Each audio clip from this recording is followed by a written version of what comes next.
If you like the video, make sure to like, subscribe, and comment. For more videos like this, people who live or have been in rural areas, deep woods, etc., what scary things have you seen out in the woods? When I was about 13, I was out a few miles behind my childhood home in a dense part of the woods where a small creek ran.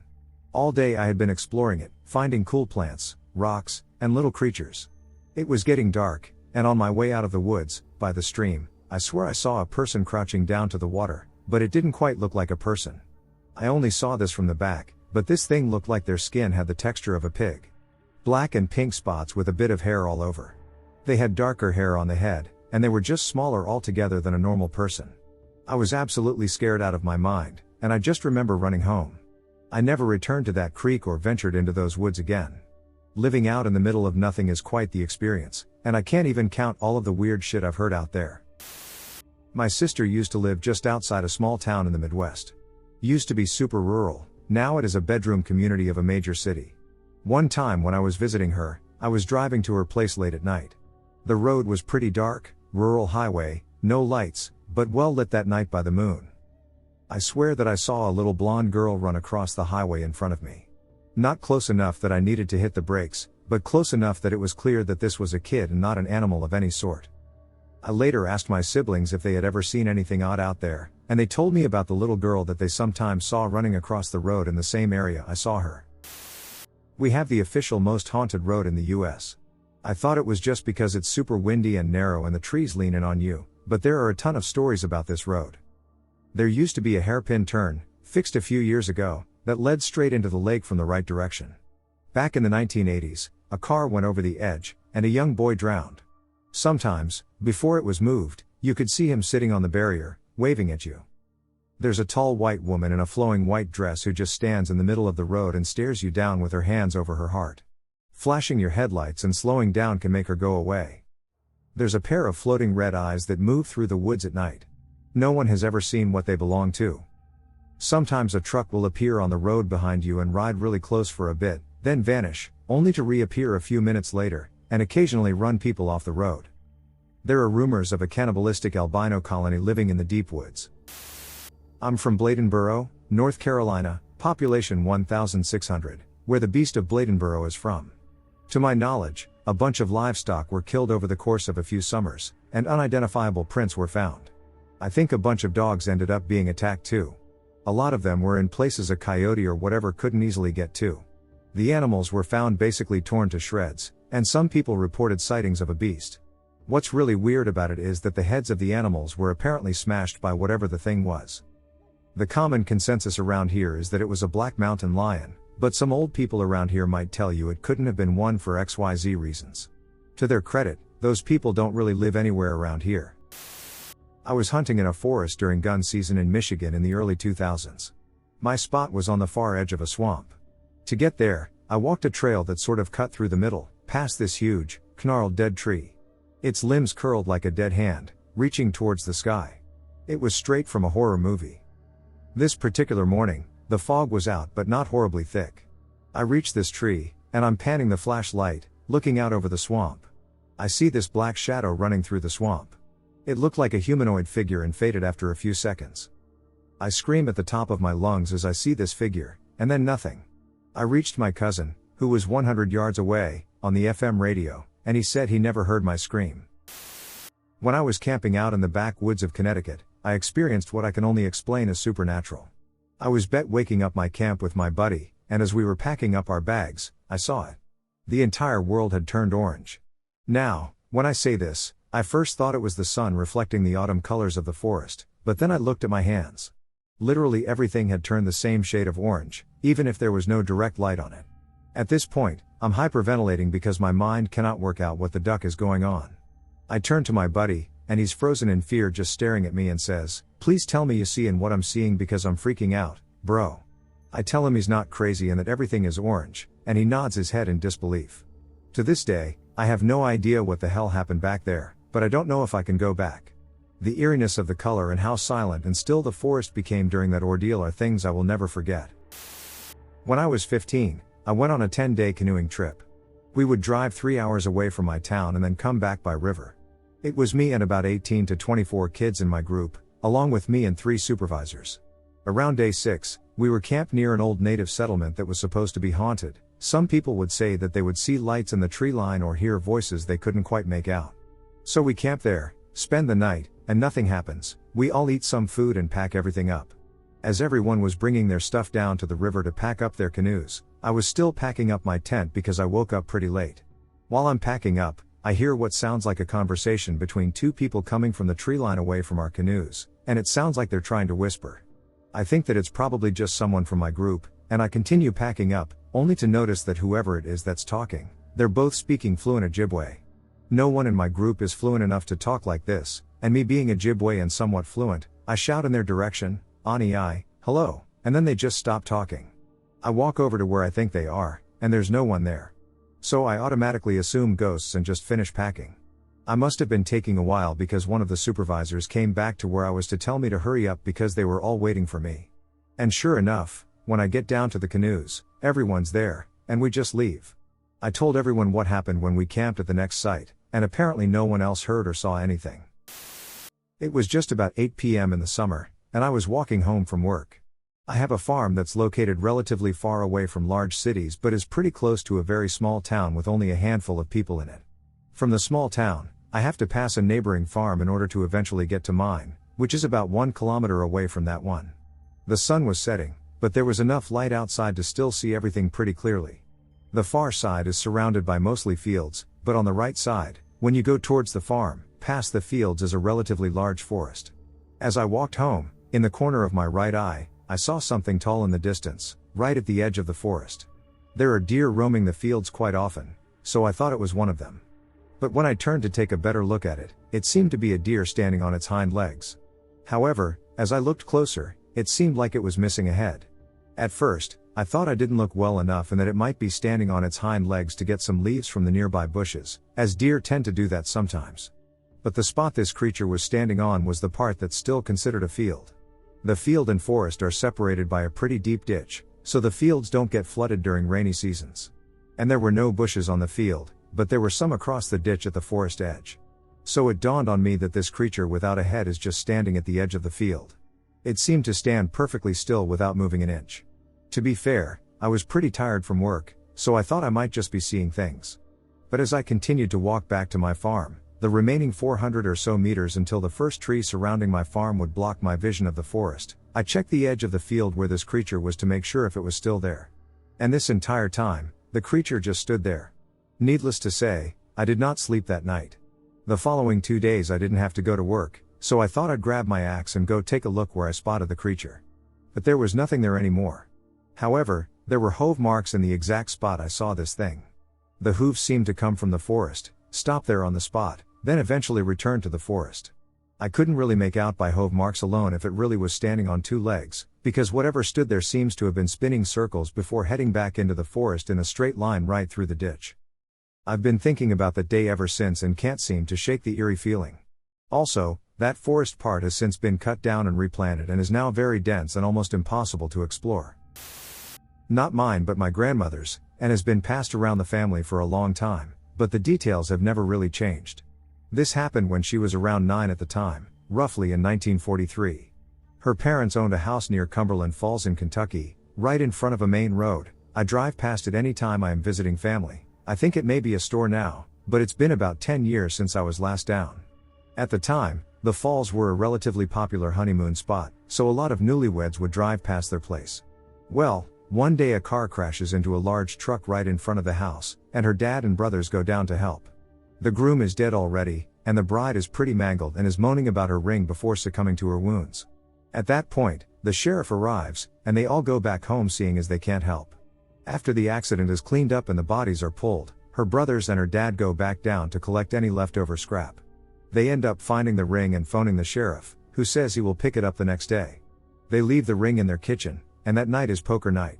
A lot of people are coming in and out of the house, and one thing my grandma would stress is that the door was extremely loud. Well, at one point, when everyone is sitting at the table, they hear the door open and slam in the kitchen.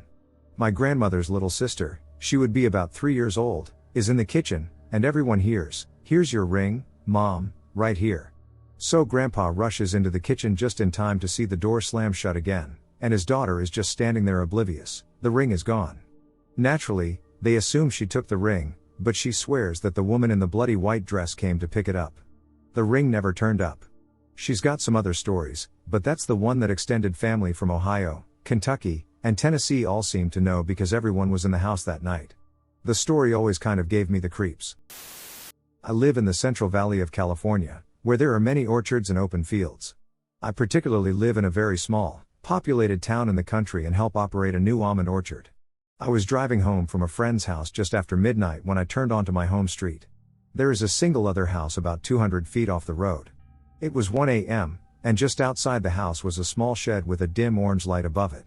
As I was driving closer to pass the house, I thought there was a wooden post right in front of the shed, but as I got closer, it looked more and more like a person. I slowed down in front of their driveway and was able to confirm it was a woman.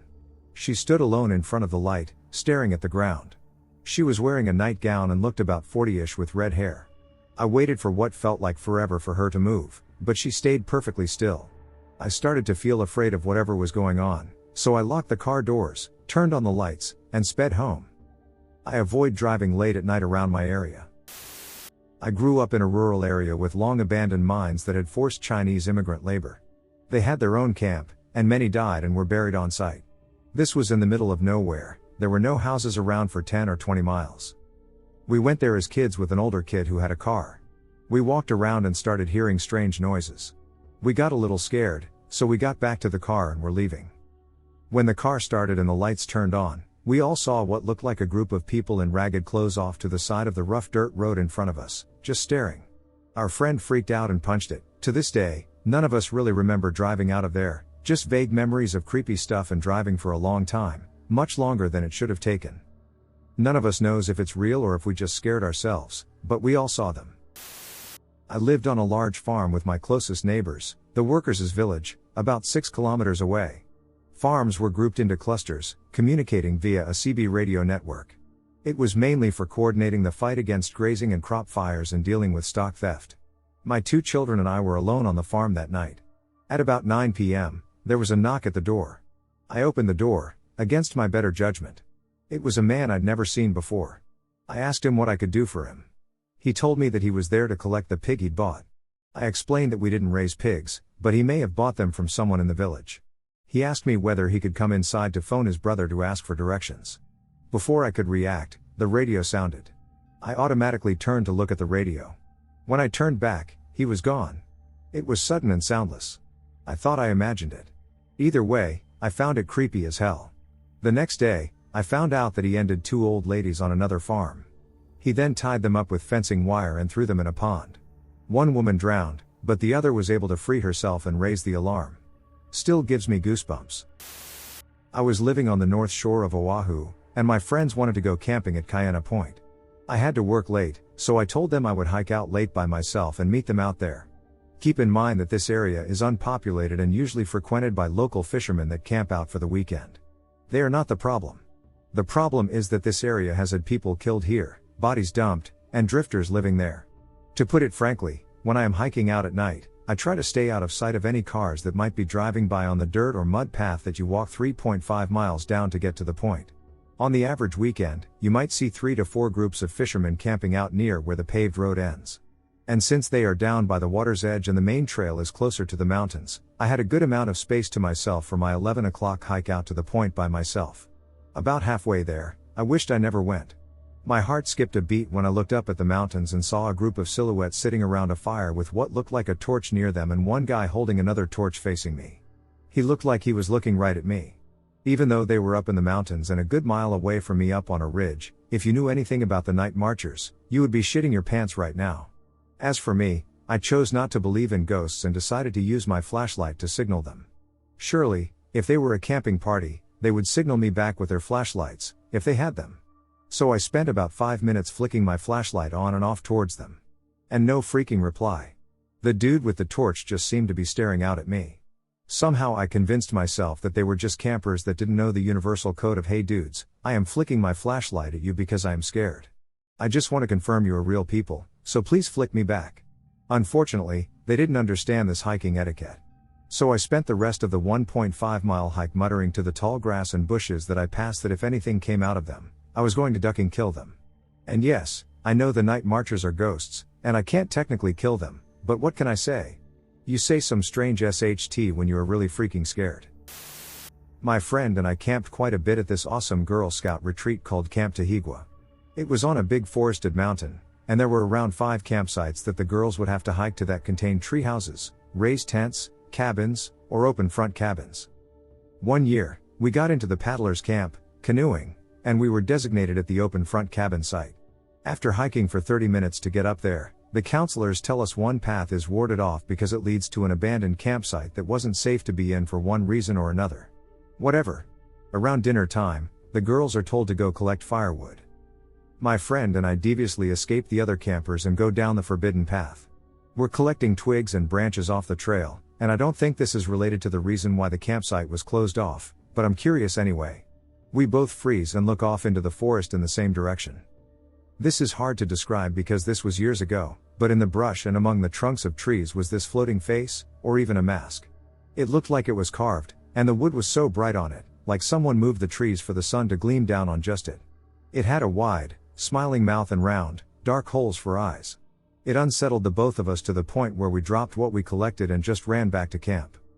We didn't really say anything to each other, but I tried going down the path again with a weaponized walking stick and looked for it off the path.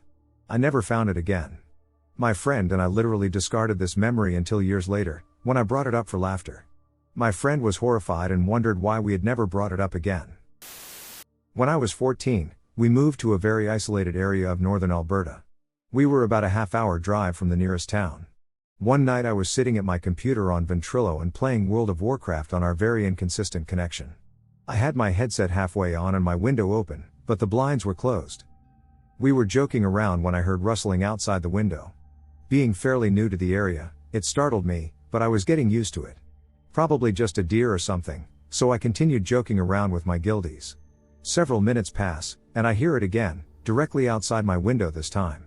That made me pause. Normally deer don't seem to stick around, especially not with the light seeping out of the house and the noise coming from my room. My heart started to pound a little, and I turned my eyes towards the window, barely 2 feet to my left. I looked at it just in time to see the set of blinds at my eye level split apart, as if somebody was peeking out. Except they were on the inside. And on the other side were 2 enormous eyes staring back at me. They were huge. I just started into them for what seemed like forever, too terrified to move. Eventually the people chattering in my ear snapped me back to reality, and I glanced at the screen for a second before my eyes darted back to the window, blinds closed. But a slight crease where they had just been split. I turned back to the screen and forced myself to stare at it the rest of the night, too terrified to do anything. I was in that house for 4 years, and weird stuff happened many times, but that one always stuck out to me. For the others, there's some kind of explanation, but I have no idea how this could have happened. A few years ago, I got lost in rural Missouri. Super lost. Like backcountry roads lost. So I get directions from a gas station where the worker is super pissed that I won't buy his overpriced map. So he gives me directions that include going down this road to this other road to get to the highway to get to the interstate. So I go down this back road and end up in this town. It's like 2 p.m. and completely dead. Not a single person around. Mostly older houses, run down downtown, new post office, that kind of thing. And I'm suddenly filled with dread. Like Stephen King's Dread. There's trash blowing everywhere, and there's just nobody. I drive by the library, and it's pretty much abandoned. There are oversized books in the window, and they're completely swollen from the water. So I make it out of town, keep heading on my way, and make it safe to my destination. Later on, I googled the town, and it's insane. In a town that size, it's full of gruesome murders, one woman murdering another pregnant woman to get the baby, a guy terrorizing the entire town to the point where they just all kill him in the street, murders from the 1800s. That kind of thing. It's called Skidmore, Missouri, and it's creeped me out more than any other place on the 3 continents I've been on.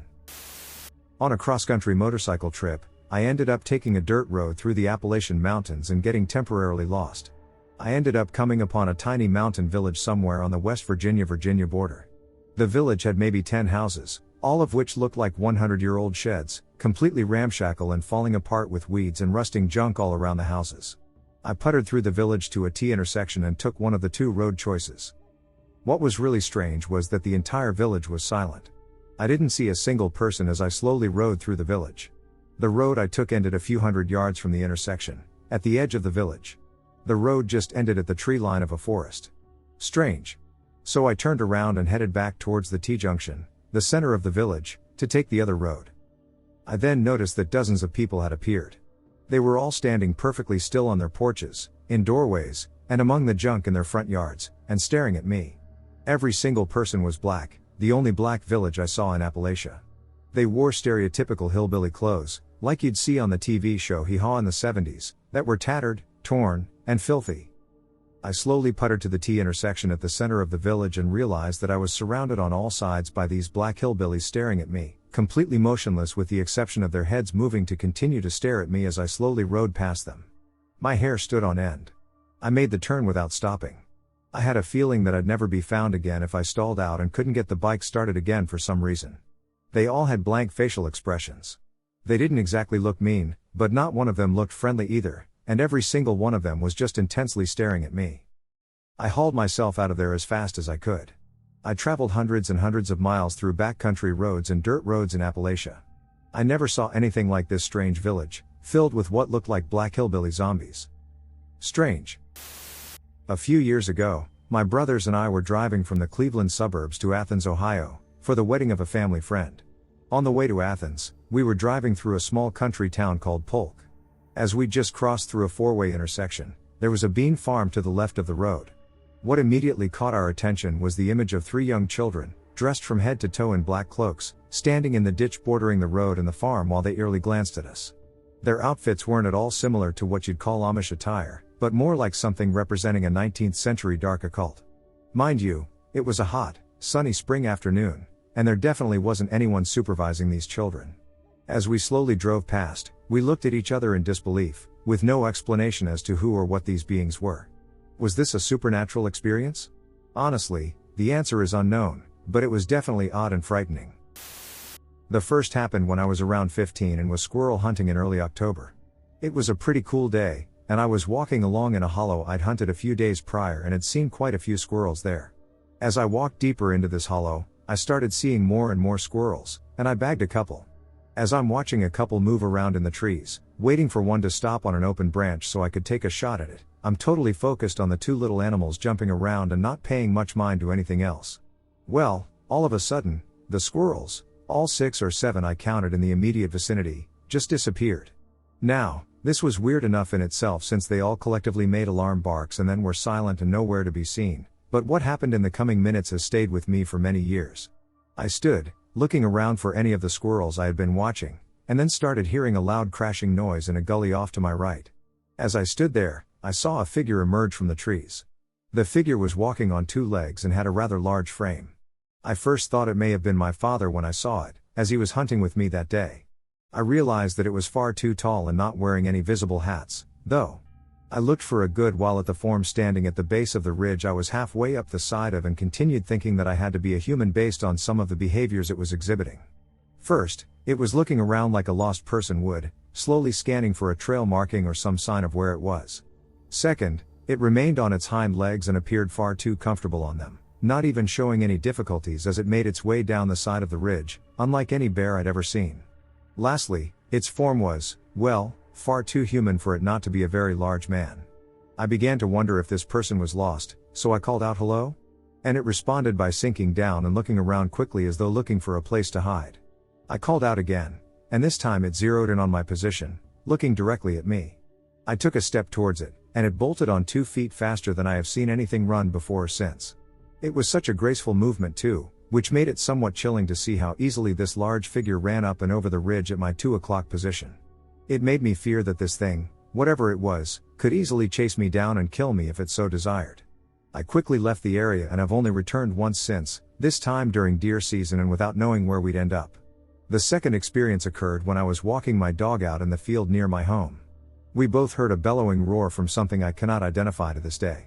The closest thing I can come to is if you mixed a bear, a wolf, and a tiger. It was such a terrifying sound that my dog immediately went to his house in my yard and stayed there the rest of the night. A long time ago, a few friends and I decided to go camping. We lived in a really rural area, so we just picked a random stretch of woods that wasn't around someone's house. We're talking really rural, cornfields on both sides a few miles apart, and then nothing but uninterrupted empty forest until you hit the next road, which was a good distance off. We hiked about 3 miles before we made camp. Later on in the middle of the night, we got freaked out and decided that camping in a random forest wasn't a good idea, so we hiked probably 5 miles back to the road because we somehow got into one of the cornfields, and those absolutely stink. Miles of rows you can't see the end of, not being able to see your friends to your left or your right through the stalks, that's pretty unsettling. Not to mention that the reason we decided to go back to the car in the first place was because we heard random rustling around us the whole night that followed us until the last 20 feet before the road. None of this was the scary part. The next day, we went back to get all our stuff. Forests are much less creepy during the day, so it was a nice walk, and we started to bullshit. During that, one of us yelled Marco, and unfortunately, someone answered. Like I said, it's much less creepy in the daytime. Feeling pretty comfortable, we kept playing and tried to find the presumably hunter or hiker who was bullshitting with us. Eventually, the answers stopped, but we knew which direction they were going, so we kept heading that way. Finally, we reached an old, mostly crumpled barbed wire fence surrounding the foundation of a house that used to be there. This was not uncommon in the forests where I grew up. There were lots of houses that had been built and then neglected when their owners sold their land to farmers and moved away. But the fact that playing Marco Polo with an apparently disembodied voice had led us here was pretty unsettling. Our tent is still in that forest, and we can keep it. Rescue officer for the U.S. Forest Service. One of the scariest things I've ever had happen to me involved the search for a young woman who'd gotten separated from her hiking group. We were out until late at night because the dogs had picked up her scent. When we found her, she was curled up under a large, rotting log. She was missing her shoes and pack, and she was clearly in shock. She didn't have any injuries, and we were able to get her to walk with us back to base operations. Along the way, she kept looking behind us and asking us why that big man with black eyes was following us. We couldn't see anyone, so we just wrote it off as some weird symptom of shock. But the closer we got to base, the more agitated this woman got. She kept asking me to tell him to stop making faces at her. At one point, she stopped, turned around, and started yelling into the forest, saying that she wanted him to leave her alone. She wasn't going to go with him, she said, and she wouldn't give us to him.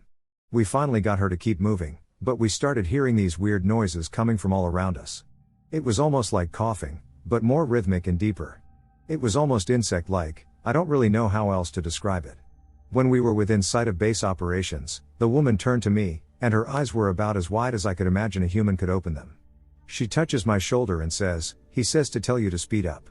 He doesn't like looking at the scar on your neck." I have a very small scar on the base of my neck, but it's mostly hidden under my collar, and I have no idea how this woman saw it.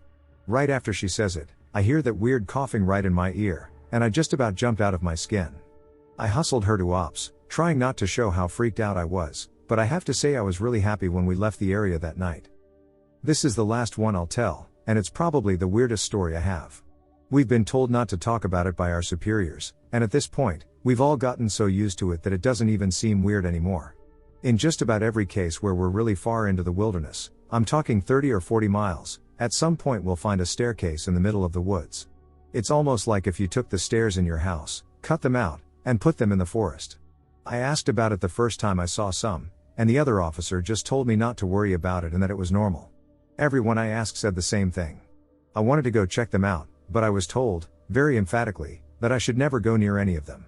I just sort of ignore them now when I run into them because it happens so frequently. I grew up in a densely forested rural area in central Virginia, and like most kids my age, 10 at the time of this story, I spent a lot of time playing in and around the woods. My best friend and I found a creek one day while exploring different deer trails through the woods. This creek we happened to be on was a very rare find and the perfect spot for us to play. It was wide and deep enough to swim around in and had nice, soft, mossy banks on either side to rest on after we had tired ourselves out. The water was cool and clear, there were no copperheads or mosquitoes because the water was constantly running. We were psyched. After a few hours of swimming, we had to walk back home for lunch, but we made plans to pack lunch the next day so we could have a picnic on the creek banks and spend the whole day there. The next morning we set out for the woods at around 1 p.m., planning to have the picnic first and swim after. We entered at the same spot we had the previous day and followed what we thought was the same deer trail. It was not. At the point where we should have found the creek, we walked into a small clearing that was covered in huge, thick ferns. We had definitely never walked past this before. So, being both hungry and tired of walking, we decided to eat in the clearing. We laughed and played around there for a while, spitting watermelon seeds at each other from our lunch. It was an absolute blast, and we were both in wonderful, giddy moods. That all changed, however, as soon as we packed up and set back out to find the creek. As we walked, the woods started to feel darker and colder. We got skittish, and I noticed my friend kept whipping her head around to look behind us. After about a half hour of walking, we came up on what looked like an entire overgrown bathroom. Sink, toilet, and bathtub, all sitting arranged together and covered in ivy. It's pretty common to find weird SHT like this in the middle of the woods, so we just walked on and made jokes to lighten the mood, calling it Bigfoot's bathroom. After another hour of walking and not seeing anything we recognized, we started to panic. Instead of trying to reach the creek, we were now just trying to find our way back home, or out of the woods, at least. I told her we should follow the sun, and eventually we would come up on a road or someone's property where we could find help. She insisted on another way, and we began yelling at each other out of fear and, let's be honest, little girl bossiness. I told her if she thought she was so right, she should just go her way and we would see who got out first, so we split up. Now, as an adult, I fully acknowledge that I was a stubborn brat and also an idiot. Worst possible thing we could have done. Not 10 minutes after splitting up, I began to hear someone walking maybe 100 feet behind me. Thinking it was my friend deciding to go my way after all, I slowed down so she could catch up to me. Instead, whatever it was matched my pace. I slow down, and it slows down. I stop, and it stops. This went on for hours. The whole time, I was going back and forth on whether or not it was in my head or if there was really something following me. I picked up a big stick, swung it a few times to make sure it was sturdy if I had to hit someone, and trucked on. As it began to get dark, I came across something that made my heart sink into my stomach. It was Bigfoot's bathroom. I had just walked in a huge circle for hours, despite being 100% sure I was following the setting sun west the entire time. Confused and frustrated, I sat down on a log and just screamed my little heart out while smacking my whooping stick repeatedly into the ground. As I tried to collect myself, I heard the footsteps again walking up on me from behind. I called out my friend's name as loud as I could. No answer. Then, after a short pause, the steps began to run towards me. I jumped up and booked it as fast as I could in the opposite direction. Now, this is the truly horrifying part. As I was sprinting through the darkening woods, I began to hear what I thought were church bells. I looked up to see the darkest, deepest cloud I have ever seen in my life. In the middle, it was so black that it was like looking into the night sky, and the dark gray around it seemed to be swirling. It gave me a horrible feeling to look at, almost like the nausea you get when looking through binoculars for too long. What sickened me further was that I realized the sound of the bells was coming through the hole in the cloud. They were deafeningly loud, really booming out of this thing. When I realized this, I stopped dead in my tracks. I felt a sense of absolute and overwhelming dread that has gone unmatched in all my 24 years on this planet. Something in my head began screaming that if I did not run away from whatever the hell that cloud was, no one would ever see me again. I would be gone. I did not want to run towards the thing chasing behind me either, so I made a sharp right and took off away from both. It was now completely dark, and I was running blind through the woods, smacking through branches, wheezing, and tripping every few feet for what seemed like another hour. Until I smacked into something low and flew over it, hitting the ground so hard that all the air in my lungs was knocked out of me. As I lay there trying to recover, I realized I couldn't hear the bells anymore. Then my eyes adjusted more to the dark, and I realized what had just made me go ass over teeth was an old fence. Grabbing hold of it, I prayed it would lead me to a farm, and sure enough, it did. I walked up a hill about a mile to the back of the farmhouse, explained what had happened, and the farmer graciously gave me a ride back home. I was covered head to toe in scrapes, oozing blood, and more exhausted than I had ever been in my life, but I was finally safe.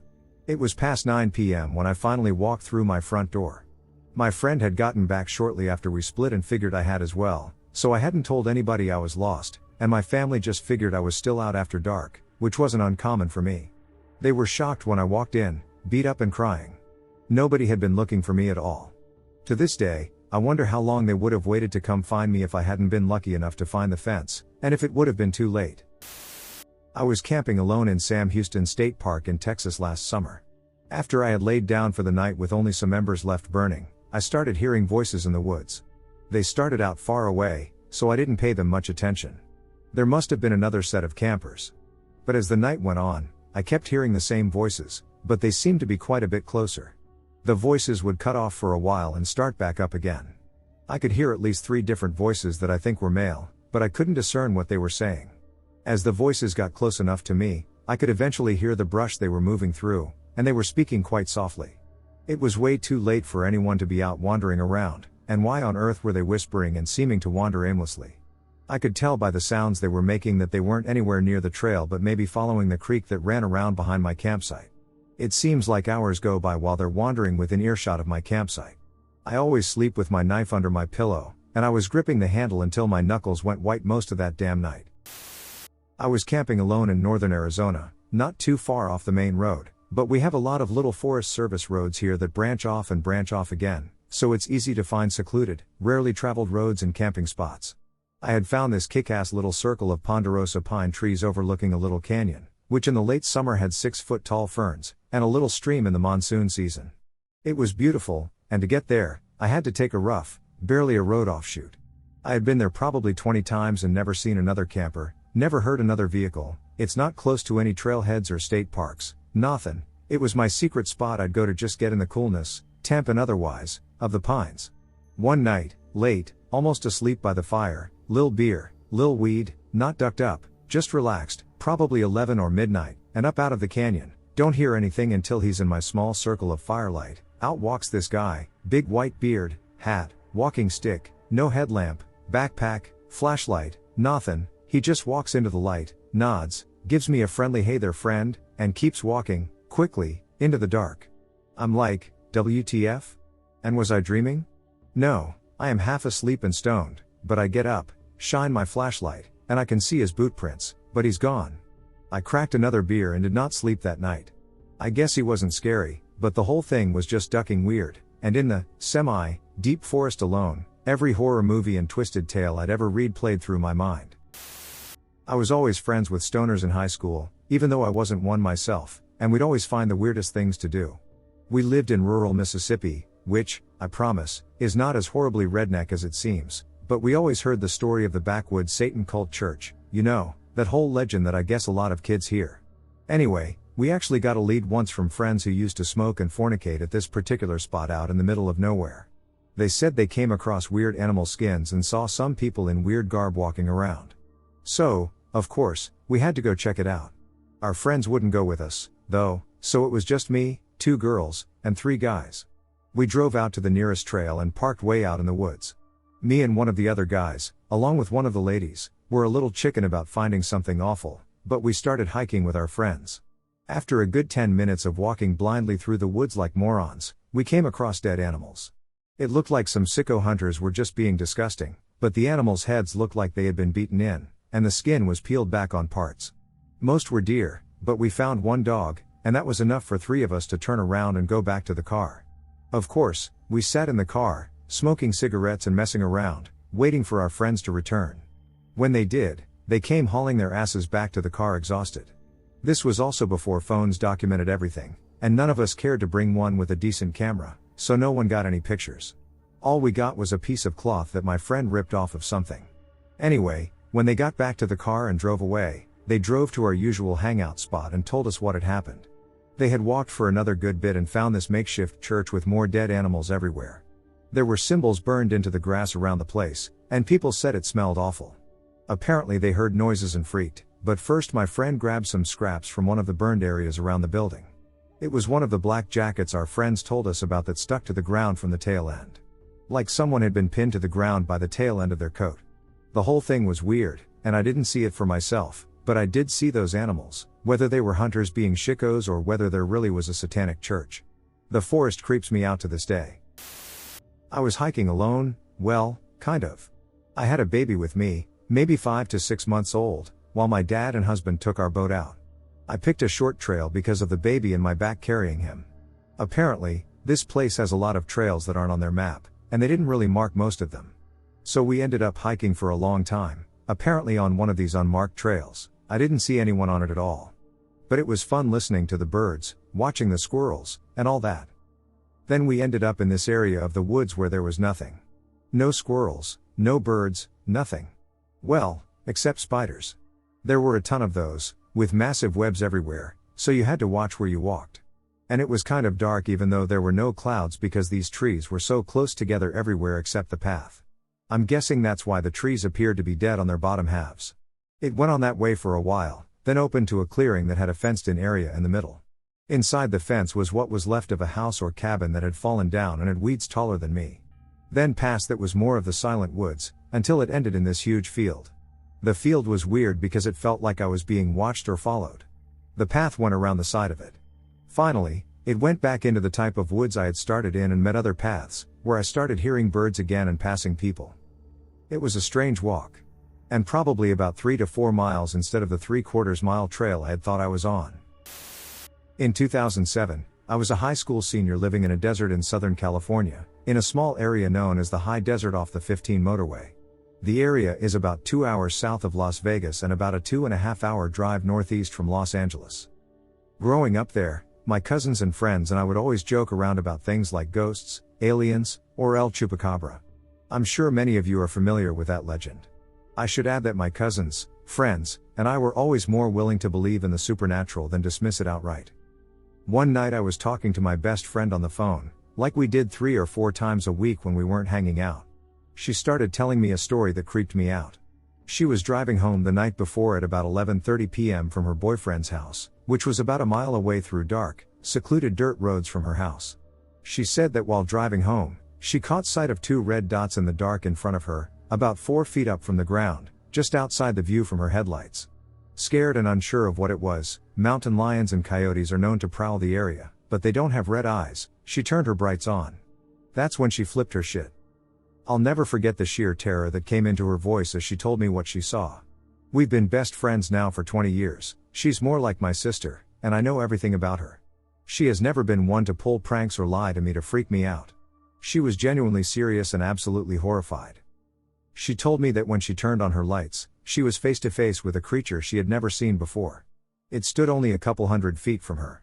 It had 4 legs, which she described as resembling dog's legs, but only stood on its hind 2.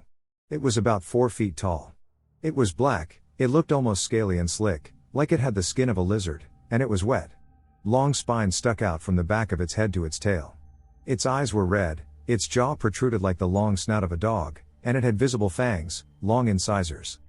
What freaked her out the most, she said, was that it didn't seem to be afraid of her. Instead, she said it looked into her eyes, as if it were studying her and challenging her.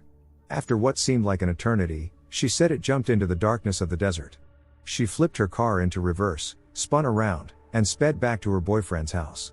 She told me she cried and, being religious, prayed the whole way back. She said she couldn't keep her eyes out of her rearview mirror, afraid she would see it chasing her car.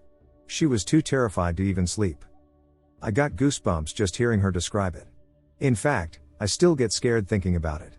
To make the mood lighter, I told her I believed her, I do, and started joking that she saw El Chupacabra. She believed it was more demonic, but today we still jokingly refer to the creature, whatever it is, as El Chupacabra. Eventually, we got off the phone. I was so freaked out by the story that I felt compelled to share it, maybe to have my mom make me feel better. I went into the kitchen for a drink and found both my parents there, chatting at the table. I decided to tell them the story because I was visibly freaked out and wanted to laugh. I started describing the creature exactly as my friend had told me not 15 minutes earlier. I was looking at my dad as I spoke, and I saw his face drop, his eyes widen, his jaw settle, and I could have sworn I saw his skin turn a little whiter. Before I could finish describing the thing, my mom interjected, grabbing my dad's elbow. "Oh my God. That sounds exactly like what you saw the other day." I stopped my story and looked at my mom for more explanation. My dad asked me to finish my story first. Once I did, my dad told me he had seen the exact same creature 3 days before in the early morning on his way to work. At that time, he worked in construction, about 2 hours away from home. He had to be at work at 5 a.m. and would leave our house about 3 a.m. each day. He told me as he drove to work through the mountains, in an area about 20 minutes west of where my best friend had her encounter, that he caught something moving next to his car from the side of his eye. At that time, it was very dark. He traveled long, windy mountain roads with no streetlights around, but he said he saw something blacker than black moving at pace with his car in the trees. He stopped his car, thinking maybe he was still half asleep. Pulling over onto a lookout stop, he parked the car facing the road. He left his lights on. Then he saw the same sort of creature walk into the light of his headlights. It looked into the car from about 100 feet away, still on the road. It noticed him. It was aware of him. Then it turned and jumped back into the darkness the way it came. My dad said he never hit the gas pedal so hard and so fast. Freaks me out to this day. We don't know what it is, but something is definitely out there in that desert, and it's not afraid of humans. I was hiking the Oregon Coast Trail in 2017 and trying to thumb a ride 10 miles outside of a small town with 3 other hikers. I'm talking about the middle of nowhere. It was about 7 p.m., and the sun was going down soon. A lady comes walking along the road, swinging a machete, and carrying a trash bag with empty cans in it. She approaches us and asks if we need a ride. We are intimidated by this lady, and she looks dangerous, but we really do need a ride before it gets dark, and we are 4 grown men, so I'm sure we could fight back if we had to. I say yes. She says that this guy that she met yesterday at a flea market was going to come and pick her up at the corner we were at.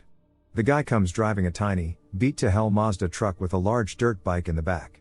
Also in the back of his truck are 6 5-gallon buckets full of mushrooms. We get into the back of this truck, sitting on the sides while locking arms over the dirt bike with our backpacks on. I do not know what was wrong with the guy driving, but he had to have hit 90 miles per hour on a curvy back road while looking back at us and laughing. The truck tires were losing traction around the turns. If I had let go of Tom sitting across from me, we would have been dead. I have never been so scared in my life. We get to town, and the guy never says a word but just looks at us and smiles with his brown, rotting teeth after I ask him what the heck he was doing. I will never go back to Charleston, Oregon. That night got even weirder once the sun went down. We could not wait to leave. I was camping in the backwoods of northwestern Georgia near the Alabama border as a kid with my dad. I don't remember where exactly, around 1988. Hiking off in the woods, we found this old stone building that looked ancient. It was falling apart and covered in green moss, vines, fallen pine needles, and leaves. There was an entrance with no door. The small structure had 3 rooms total, a main room that the entrance opened into and 2 smaller rooms on the sides. The floor was just dirt with all sorts of trash and plant litter. There weren't any windows. Someone had clearly set a fire in one room that burned the stone walls black in one area. While exploring it, we discovered a well, or at least I'm assuming that's what it was because it was a huge hole in the ground with a bottom you couldn't see inside the main room. We're not talking a 3-foot wide well, we're talking 6 or 7 feet. The raised stone wall around this well was maybe 1.5 feet to 2 feet high. It was massive and completely pitch black at the bottom. We dropped a few rocks down it, but we never heard a splash or heard them hitting the bottom. The smell coming from it wasn't like an animal died down it, it was weirder than that. I can't really describe it other than to say it smelled like decay and danger and was very frightening. It wasn't a windy day, but there was a breeze coming up from inside the well and sounds that were very weird. It was groaning and creaking, but not like the sound would makes. It wasn't constant, either. It would happen for a few seconds, stop, but the wind from it was still coming up, and start again. It didn't seem rhythmic enough to be machinery. My dad and I were very freaked out because when exploring the structure, we hadn't heard or smelled anything other than earth and must, but when we went to the edge of the well, the sounds, which were loud enough that we should have heard them outside, started, and so did the breeze. To say the least, it caused me to have a very bad feeling. The sounds were terrifying, especially for a 9-year-old. We took off and went back to our campsite, packed up, and went home. My dad went to try to find the place again to show his friends, but said he couldn't locate it. We'd been camping off in the woods and not in a campsite, so we weren't sure exactly where we'd been, and this was long before GPS devices. To this day, I still have occasional nightmares about that well. I wonder what the hell that building was doing in the middle of nowhere.